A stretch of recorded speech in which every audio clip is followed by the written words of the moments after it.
নমস্কার বন্ধুরা, welcome to Krishna রান্নাঘর। আজ আমি বানাচ্ছি বেগুন মশলা।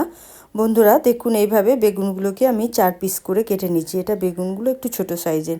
আর এখানে বড় সাইজের আমি একটা পেঁয়াজ নিয়েছি, কাঁচা লঙ্কা, রসুন, আদা আর কিছুটা নারকেল আর একটা আমি টমেটো নিলাম, পেস্ট করে নিয়েছি। দেখুন, এখন আমি একটা বোলের মধ্যে মশলাটা ঢেলে নিচ্ছি।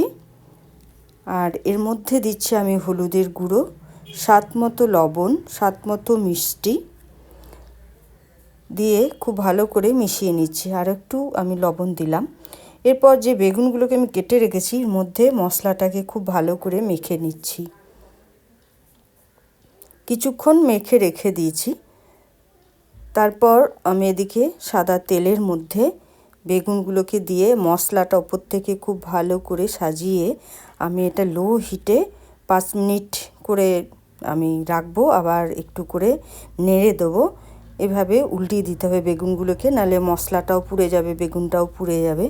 তো কিছুক্ষণ পর পর এটাকে উল্টিয়ে দিতে হবে আর ঢাকা দিয়ে দিয়ে এটাকে রান্না করতে হবে। আর একদমই লো হিটেই রান্না করতে হবে। এভাবে যখন মশলাটা একদম ভাজা ভাজা হয়ে আসবে, কালারটাও চেঞ্জ হয়ে যাবে। দেখুন, এখন কিন্তু রান্নাটা আমার হয়ে গেছে, একদম শুকনো শুকনো হয়ে গেছে। ধনেপাতা দিয়ে সার্ভ করে দিলাম। নমস্কার।